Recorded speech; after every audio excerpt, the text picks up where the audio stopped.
হেই people, আজকে একটা অন্য গল্প। আজকে হঠাৎ বাড়ি ফেরার পথে তোমার সাথে আবার হলো দেখা। তুমি তখন অফিস ফেরত, ক্লান্ত চোখে, বাটন খোলা, গোটানো স্লিভস, ব্যাগটা পিঠে নিয়ে উঠলে ট্রেনে। আমিও তখন টায়ার্ড ভীষণ, ক্লান্তি যেন চোখের কাজল ছাপিয়ে গেছে।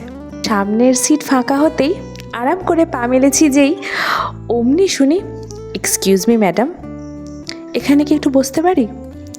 লজ্জা পেয়ে নামিয়ে নিলাম পা।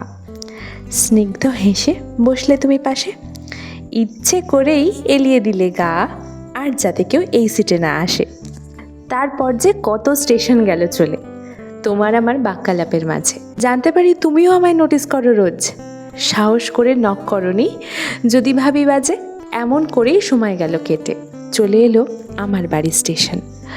একা একা যেতে হবে তোমায় আর কিছু দূর তোমার ডেস্টিনেশন। টাটা বলে নেমে গেছি যেই, মাথার ওপর আকাশ পড়ল ভেঙে। ইস,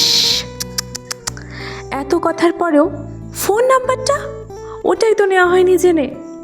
খারাপ মনে নিলাম হাতে ধোঁয়া ওঠা একটা চায়ের ভাঁড়। বেঞ্চে বসে সবে প্রথম চুমুক, এমন সময় ফোনে ছোট্ট আওয়াজ, ইনস্টাগ্রামে আননোন এক নাম। আগন্তুক, আমার আইডি পেল কোথায়?